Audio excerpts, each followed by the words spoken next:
नमस्कार दोस्तों, मैं सक्षम यादव डिगआउट पर आपके साथ एक बार फिर से। आज तारीख 19 मई। भैया मौसम की अगर बात करें तो मौसम कल रात से और अब तक हल्की बूंदाबांदी कंटिन्यू चल रही है और ये थमने का नाम ही नहीं ले रही। गुजरात में तूफ़ान आया और सुनने में आए गुजरात में काफ़ी नुकसान भी हुआ है। तो मौसम के बारे में तो ये कि हल्की बूंदाबांदी और अभी शायद बारिश तेज़ भी हो रही है।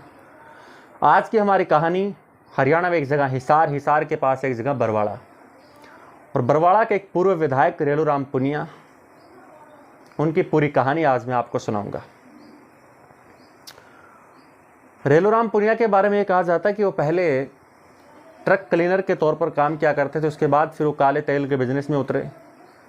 फिर इन्होंने काला तेल का बिजनेस शुरू किया। उसके बाद इन्होंने पैसे कमाए, हज़ारों, लाखों, फिर करोड़ों, फिर अरबों रुपया इन्होंने जमा किया, प्रॉपर्टी जमा की।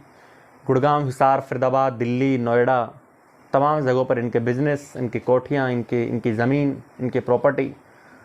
सोसाइटी में काफ़ी ऊंचा कद हो गया रेलूराम पुनिया का। उसके बाद फिर ये विधायक बनते हैं। अब रेलूराम पुनिया के घर में करीब 8 लोग थे। खुद रेलूराम पुनिया,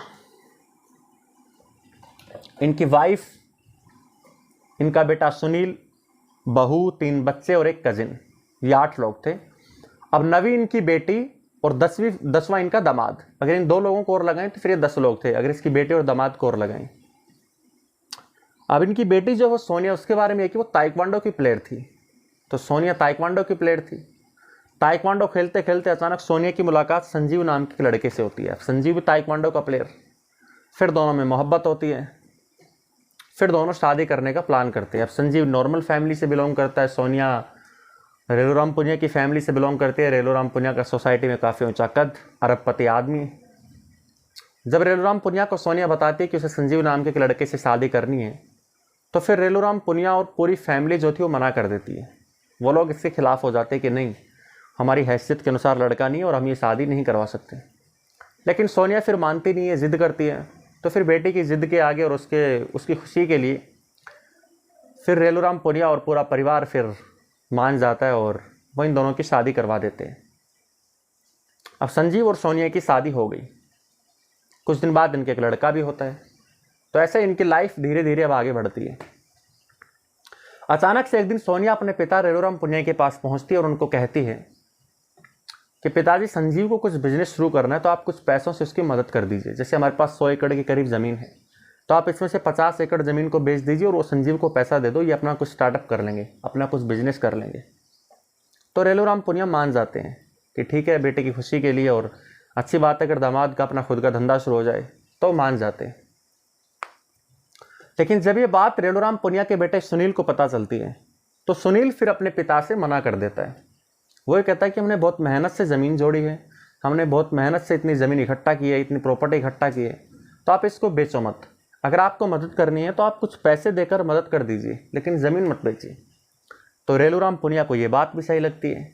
लेकिन जब सोनिया को ये पता चलता है कि सुनील ने मना कर दिया और अब पिताजी भी मना कर रहे हैं, तो फिर उसके मन में गुस्सा आता है और फिर उसके दिलो दिमाग में अपने परिवार के लिए जहर, परिवार के लिए गुस्सा घुलना फिर शुरू हो जाता है।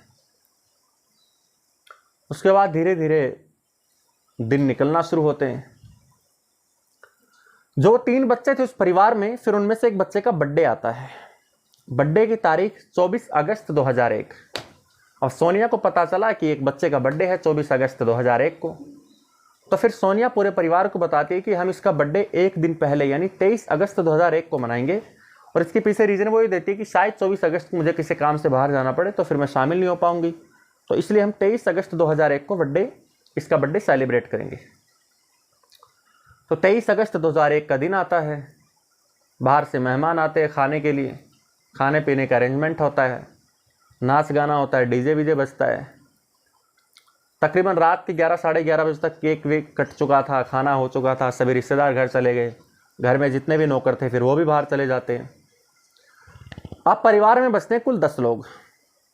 रेलूराम पुनिया, उनकी वाइफ, उनका बेटा सुनील, बहू, 3 बच्चे, एक कजिन, खुद सोनिया और दामाद संजीव। ये 10 लोग परिवार में बसते हैं। अब सोनिया अपने पूरे परिवार को कहती है कि मैं सबके लिए चाय बनाती हूँ, फिर चाय पियेंगे और उसके बाद फिर सब अपने अपने कमरे में, अपने अपने रूम में सो जाएंगे। उसके बाद फिर सोनिया किचन में पहुँचती है।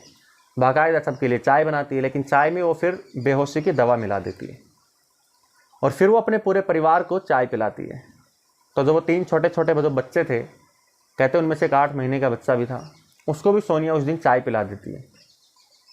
सबको चाय पिला दी, सभी अपने अपने रूम में सोने चले गए। करीब आधे घंटे बाद यानी 11:30 बजे के करीब फिर सोनिया और संजीव सबको चेक करने पहुंचते हैं उनके रूम में और देखते हैं कि सारे के सारे जो लोग थे वो बेहोश हो गए। उसके बाद फिर सोनिया अपने पति संजीव को लेके अपने पिता रेलूराम पुनिया के रूम में पहुंचती है और रेलूराम पुनिया के रूम में पहुंच के वो संजीव को कहती है कि तुम्हारे पास जो पिस्तौल है उससे मेरे पिताजी को यानी कि रेलूराम पुनिया जो हैं इनको मार दो। तो संजीव बताता है कि इस पिस्तौल में कुल 6 गोलियां हैं और लोग हैं 8। अगर मैं एक को मारूं और बाकियों की फिर आवाज़ से आँख खुल जाए, या 6 को मार दें फिर 2 बच जाएं, तो फिर क्या करेंगे। तो फिर सोनिया कहती है कि अच्छा ये पिस्तौल को रहने दो। फिर सोनिया एक रोड लेकर आती है और संजीव के हाथ में वो रोड देती है और वो कहती है कि अब इस रोड से तुम मेरे पिता के सिर पे वार करो। उसके बाद वो लोग ये भी डिसाइड करते हैं कि जो उसका भाई था सुनील, सोनिया का, उसको सबसे आखिरी में मारेंगे, क्योंकि जो सुनील था वो शरीर से थोड़ा हट्टा कट्टा था, उसको मारने के लिए थोड़ी हिम्मत भी चाहिए। अगर उसको पहले मार दिया और अगर वो बच गया तो फिर बाकी के तो जिंदा बच ही जाएंगे, क्योंकि लोग जाग जाएंगे फिर, और फिर ये लोग हमें मिलके मार देंगे। तो फिर सोनिया कहती है कि सुनील को सबसे आखिरी में मारेंगे और फिलहाल तो मेरे पिता यानी कि रेलूराम पुनिया के सर में रोड मारो। अब संजीव के हाथ में उसने रोड दी। संजीव घबरा रहा है क्योंकि आज से पहले कभी संजीव ने ऐसा काम नहीं किया। जब संजीव मना करता है तो सोनिया फिर उसको ताने मारती है कि अगर तुम नहीं मारोगे तो कल ये लोग हमें मार देंगे, ज़मीन हमें नहीं दे रहे, पैसा हमें नहीं दे रहे, इज्जत तुम्हारी करते नहीं है, अगर हम ये सब कर देंगे तो फिर ये सब हमारा हो जाएगा, जितनी भी प्रॉपर्टी जितना भी बिजनेस है वो। तो वो संजीव को उकसाती है। फिर उसके बाद संजीव बाकायदा फिर 4-5 रोड रेलूराम पुनिया के सर में मारता है। उसके बाद रेलूराम पुनिया का सर फट जाता है। तो फिर उन लोगों को लगता है कि अभी मर चुका है। उसके बाद फिर सोनिया संजीव को लेके पहुंचती है अपनी माँ के रूम में। फिर वो कहती है माँ के सर में मारो। फिर संजीव सोनिया की माँ के सर में 4-5 रोड मारता है। माँ का सर भी फट चुका। तो एक इंटरव्यू में बाकायदा संजीव ने बताया भी था, जब मीडिया वालों ने उसका इंटरव्यू लिया था तो उसने बताया था कि जब मैं इसके पिता को मार रहा था तो उस दौरान सोनिया की आंखों में जो चमक थी, जो जिज्ञासा थी, और ये अपने पिता के सिरहाने खड़ी थी और मुझको बार बार कह रही थी कि मारो। और जो गुस्सा इसके परिवार के लिए इसके मन में जब मैंने देखा तो उस वक्त, उस दौरान कुछ टाइम के लिए तो मैं भी इससे घबरा गया था, मैं भी इससे डर गया था। यह बाकायदा संजीव का बयान था मीडिया को। कितनी भयानक दिख रही थी सोनिया अपने परिवार के खिलाफ। उसके बाद फिर ये अपनी माँ को मारते हैं। सोनिया अपने माँ को मरवाती है। उसके बाद फिर अपनी भाभी के रूम में पहुँचते हैं। फिर संजीव सोनिया की भाभी को रोड मारते हैं। अब सोनिया की भाभी को भी मार दिया। उसके बाद फिर 3 बच्चे थे, उनके सर में रोड मारते हैं। जो कजिन था उसके सर में रोड मारते हैं। अब 7 लोग परिवार के मर चुके हैं। अब सोनिया संजीव को लेके पहुँचती है सुनील के रूम में, यानी अपने भाई के रूम में, और वो कहती है अब सुनील को भी मारो, लेकिन हाँ इसके सर में करीब 12 से 15 रोड मारना, कहीं ऐसा ना हो कि बच जाए। तो संजीव फिर सुनील के सर में 13-14 रोड मारता है, शायद 15 के करीब। उसके बाद फिर इन लोगों को लगता है कि हाँ अब सब मर चुके हैं। तो फिर सोनिया फिर संजीव को बोलती है कि अब तुम मेरे सर में भी रोड मारो, क्योंकि घर से जितने भी नौकर थे वो चले गए, ड्राइवर भी चले गए। कल सुबह जब वो आएंगे और अगर पुलिस आएगी तो पुलिस को वो लोग बता देंगे कि इस परिवार में 10 लोग थे, यानी कि सोनिया और दामाद संजीव भी था, लेकिन वो लोग यहाँ नहीं है। तो फिर पुलिस हम पे शक करेगी, इसलिए तुम मेरे सर पे भी रोड मारो, लेकिन वो रोड इस तरीके से मारना कि मैं सिर्फ बेहोश हूँ। अब आप यहाँ पे सोनिया की हिम्मत देखिए, तो परिवार के लिए इतनी नफरत, दूसरे फिर उसकी हिम्मत देखिए कि मेरे सर में रोड मारो, लेकिन वो इस हिसाब से मारना कि मैं सिर्फ बेहोश हूँ। उसके बाद संजीव फिर सोनिया के सर में भी रोड मारता है और सोनिया फिर वहीं गिर जाती है। उसके बाद संजीव उसी रात को वापस उस घर से निकल जाता है। अब आती है 24 अगस्त 2001। 24 अगस्त की सुबह जो घर में काम करने वाले नौकर थे वो सुबह सुबह बंगले पर पहुंचते हैं। और उस बंगले के बारे में खास बात यह थी कि कहते कि उस दौरान, उस वक्त पूरे हरियाणा में वो एकमात्र ऐसा बंगला था जिसमें जो गाड़ी थी वो सीधे ग्राउंड फ्लोर से सेकंड फ्लोर पे पहुंचती थी। और रेलूराम पुनिया का इस शौक था कि जो मेरी गाड़ी है वो सीधा ग्राउंड फ्लोर से सीधा सेकंड फ्लोर पे बेडरूम तक पहुंचे और फिर वहीं साइड में पार्क हो। तो उसके बाद अगले दिन कहते कि उस दौर में ऐसा आलीशान बंगला आसपास कहीं था भी नहीं। उसके बाद फिर 24 अगस्त की सुबह 9 को उस बंगले में पहुंचते हैं। फिर जैसे उस बंगले का गेट खोलते और अंदर घुसते हैं तो वो देखते हैं जो अंदर का जो मंजर था वो ये था कि पूरा सेकंड फ्लोर, फर्स्ट फ्लोर, जितनी भी सीढ़ियाँ थी सेकंड फ्लोर से लेके फर्स्ट फ्लोर तक, ग्राउंड फ्लोर तक, पूरी फर्श जितनी भी थी वो सारी खून की भरी हुई है। क्योंकि पूरी रात जितने भी वहाँ पे 8 लोगों का मर्डर हुआ था उनका खून निकल के बह के सेकंड फ्लोर से होते हुए और फिर पूरे ग्राउंड फ्लोर तक वो सारा का सारा खून फैल गया। फिर वो लोग जो नौकर थे वो बाहर की तरफ भागते हैं घबरा के, पुलिस को फ़ोन करते हैं। फिर हरियाणा पुलिस की एक टीम पहुंचती है। फिर पुलिस जब पहुंचती तो पुलिस देखते कि पहली बार में पुलिस को ये लगा कि 9 लोगों की लाश है, क्योंकि सोनिया भी वहीं पर पड़ी हुई थी। लेकिन जब पुलिस सभी लाशों को उठाती है और जब वो उठाती है तो वो देखती है कि सोनिया की सांसें अभी चल रही हैं। बाकी जितनी भी जो 8 जो लाशें थी उनकी डेड बॉडी जो थी वो ठंडा पड़ चुकी थी, लेकिन सोनिया की बॉडी अभी भी गर्म है। तो फिर पुलिस तुरंत आनन फानन में सोनिया की बॉडी को अस्पताल, यानी कि सोनिया को अस्पताल पहुंचाती है। अब सोनिया का इलाज शुरू होता है। पुलिस की कोशिश ये होती है कि सोनिया बच जाए तो कम से कम ये तो पता चल जाएगा कि उस रात क्या हुआ था। उसके बाद फिर 25 अगस्त को पुलिस उस बंगले में दोबारा पहुंचती इंक्वायरी करने के लिए। अब पुलिस बंगले में पहुंची, अपनी तहकीकात शुरू की। तो उस तहकीकात के दौरान हरियाणा पुलिस को वहां से एक डायरी मिलती है और उस डायरी के अंदर एक लेटर मिलता है। जब पुलिस वो लेटर पढ़ती है, उस डायरी में जो लेटर था वो, तो फिर पुलिस के पैरों तले ज़मीन खिसक जाती है। क्योंकि अब पुलिस को पता चल गया था कि जो कातिल है वो घर का ही कोई आदमी है।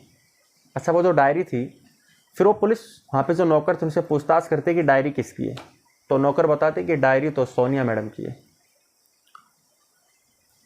तो फिर पुलिस उस डायरी के अंदर जो राइटिंग थी और उस लेटर के अंदर जो राइटिंग थी उनको मैच करती है, तो पता चलता है कि दोनों राइटिंग सेम है। फिर पुलिस तुरंत वहाँ से सीधा हॉस्पिटल पहुँचती है सोनिया के पास और जाके उसको ये बोलती है, उसको डायरी दिखाती है और कहती है, पूछती है कि क्या ये डायरी तुम्हारी है। तो सोनिया कहती है कि हाँ, ये डायरी मेरी है।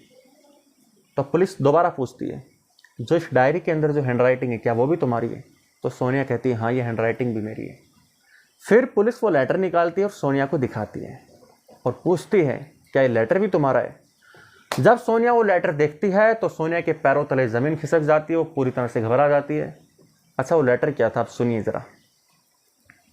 वो लेटर सोनिया ने कुछ दिन पहले संजीव के लिए लिखा था और उस लेटर में बाकायदे बात लिखी गई थी कि मैं अपने परिवार से परेशान हो चुकी हूँ, मैं अपने परिवार से बहुत नफरत करती हूँ, ये लोग हमारी मदद नहीं कर रहे फाइनेंशियली, ये लोग हमें कुछ देंगे नहीं, तो या तो मैं अपने परिवार को मारूं या तुम आके मेरा साथ दो, ताकि सारी जितनी भी ज़मीन जायदाद प्रॉपर्टी है हमारी हो जाए।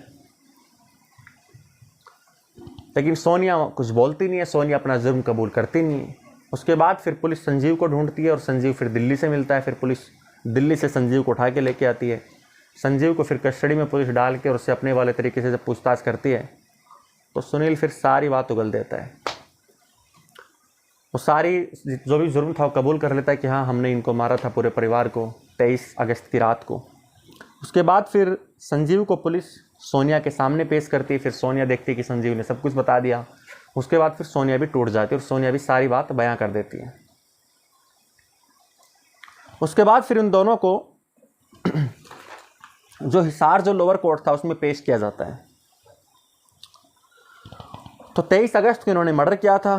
31 मई 2004 को, यानी कि 3 साल बाद, जो हिसार कोर्ट है, जो लोअर कोर्ट है, वो इनको फांसी की सज़ा सुनाता है कि सोनिया और संजीव को फांसी की सज़ा दे दी जाए, फांसी दे दी जाए। उसके बाद फिर ये लोग, जब इनको फांसी की सज़ा हिसार कोर्ट सुनाता है, उसके बाद ये लोग फिर जाते हैं Punjab and Haryana high court में। Punjab and Haryana high court फिर 12 अप्रैल 2005 को फैसला सुनाता है और वो सेशन कोर्ट जो हिसार कोर्ट था उसके फैसले को बदल देता है और वह कहता है कि इनको फांसी नहीं, इनकी सज़ा उम्र कैद में तब्दील कर दी जाए। तो Punjab and Haryana high court ने इनकी सज़ा फांसी से हटा के उम्र कैद में डाल दी। उसके बाद ये लोग सुप्रीम कोर्ट पहुंचते हैं ताकि कुछ और रियायत मिल जाए। जब सुप्रीम कोर्ट पहुंचते हैं तो फिर 15 फरवरी 2007, यानी करीब 3 साल बाद सुप्रीम कोर्ट करीब 2 साल बाद सुप्रीम कोर्ट फिर अपना फैसला सुनाता है और सुप्रीम कोर्ट फिर Punjab and Haryana high court के फैसले को बदल देता है और वो दोबारा से इनको फांसी की सज़ा सुना देता है। यानी कि सबसे पहले हिसार कोर्ट ने फांसी सुनाई, फिर Punjab and Haryana high court ने हिसार कोर्ट का फैसला बदला और इनकी फांसी की सज़ा को उम्र कैद में तब्दील की।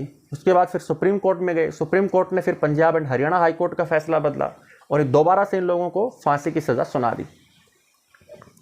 उसके बाद फिर ये लोग सुप्रीम कोर्ट में दया याचिका लगाते हैं, तो सुप्रीम कोर्ट फिर इनकी दया याचिका भी खारिज कर देता है। उसके बाद फिर जो सोनिया थी अपने बेटे की दलील देती है कि मेरा जो बेटा है वो, अगर आप लोग मुझे फांसी दे दोगे तो मेरा बेटा अनाथ हो जाएगा। तो अब आप यहाँ पे देखिए, एक बेटी जो खुद अपने पूरे परिवार को, अपने माँ बाप को का उसने मर्डर कर दिया और फिर अपने बेटे की दुहाई देती है कि अगर आप मुझे फांसी दे दोगे तो फिर मेरा बेटा अनाथ हो जाएगा, तो कम से कम उसके लिए मेरी फांसी को रोक दी जाए और कम से कम ज़्यादा ना तो मुझे उम्र कैद दे दी जाए, ताकि मैं अपने बेटे की नज़रों के सामने रहूं और उसको लगता रहे कि उसकी माँ भी जिंदा है। उसके बाद सुप्रीम कोर्ट इनकी दया याचिका को खारिज कर देता है। उसके बाद फिर ये लोग, इनके पास एक आखिरी ऑप्शन बचा राष्ट्रपति के पास। फिर ये राष्ट्रपति के पास दया याचिका लगाते हैं। तो उस समय हमारे राष्ट्रपति प्रणब मुखर्जी थे।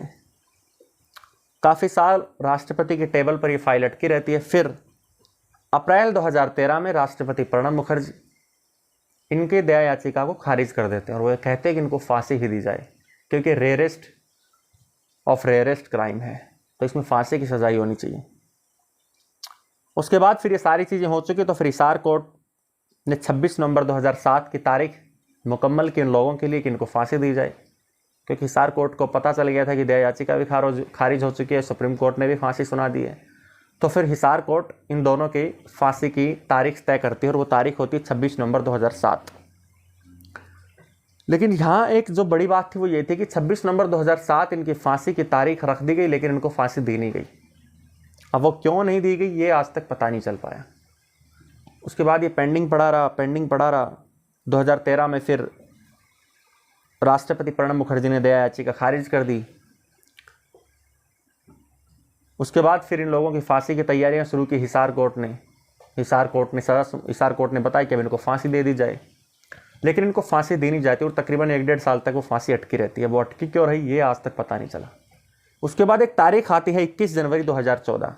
21 जनवरी 2014 को कुछ लोग सुप्रीम कोर्ट में पहुंचते हैं कुल 15 मामलों को लेकर, और वो कहते हैं कि 15 मामले वो हैं जो पिछले 1-1.5 साल से इनको फांसी की सज़ा सुना रखी थी और इनको अब तक फांसी दी नहीं गई है। तो अब इनकी सज़ा को फांसी से बदल के उम्र कैद में तब्दील कर दिया जाए, क्योंकि इसके पीछे वो कारण ये देते हैं कि जब हम किसी इंसान को फांसी की सज़ा उसकी तारीख मुकम्मल करते हैं कि 1 महीने बाद या 10 दिन बाद या 1 साल बाद इसको फांसी दी जानी है, तो या तो उसको तभी फांसी दी जाए तुरंत, और अगर आप नहीं दे रहे तो इसका मतलब ये है कि वो इंसान हर दिन मर रहा है। क्योंकि अगर किसी इंसान को अगर ये पता चल जाए कि 10 दिन बाद उसकी फांसी होनी है या 10 दिन बाद उसकी मौत है, तो वो 10 दिन उसके लिए निकालना, हर रात उसके लिए निकालना भी एक यूँ समझ लीजिए कि उसके लिए हर रात मौत के बराबर होती है। जब किसी को अपनी मौत पता चल जाए ना पहले ही कि उस दिन मरना है, तो उस दिन तक जितने भी रातें होती हैं वो हर रात मरता है। तो इतना ही इनकी सज़ा काफ़ी है और इन 15 मामलों की जो फांसी की सज़ा उसको हटा दिया जाए, क्योंकि काफ़ी दिनों से इनको फांसी हुई नहीं है, सज़ा इनको सुना रखी है। तो अब इनकी सज़ा को उम्र कैद में तब्दील कर दिया जाए। खुशकिस्मती से, और या यूँ कहें कि गुड लक की वजह से, उन 15 मामलों में 2 मामले संजीव और सोनिया के भी थे। फिर इन लोगों की सज़ा को फांसी से हटा दिया जाता है। सुप्रीम कोर्ट फिर इनको उम्र कैद में डाल देता है। फ़िलहाल ये दोनों लोग अम्बाला जेल में हैं। सोनिया और संजीव अम्बाला जेल में शिफ्ट हैं। अम्बाला जेल में इनको डाल रखा है। अब जीवन भर ये पूरी उम्र अम्बाला जेल में अपनी सज़ा काटेंगे। तो ये सज़ा थी ये कहानी थी रेलो रामपुनिया की, हरियाणा के एक विधायक की। उम्मीद करता हूँ कहानी आपको अच्छी लगी होगी। अगर आपको कहानी अच्छी लगी हो तो वीडियो को लाइक, चैनल को सब्सक्राइब और कमेंट बॉक्स में कमेंट करके ज़रूर बताइए कि आपको कहानी कैसी लगी। और अगर हाँ, आपको भी अगर लगता है कि अगर आपकी तरफ से कोई कहानी हो कि हमें ये कहानी सुननी है, इसके बारे में जानना है पूरा, तो आप मुझे कमेंट सेक्शन में वो बात लिख के भेज सकते हैं। मैं कोशिश करूँगा कि आपको कहानी में सुना सकूँ। Thank you.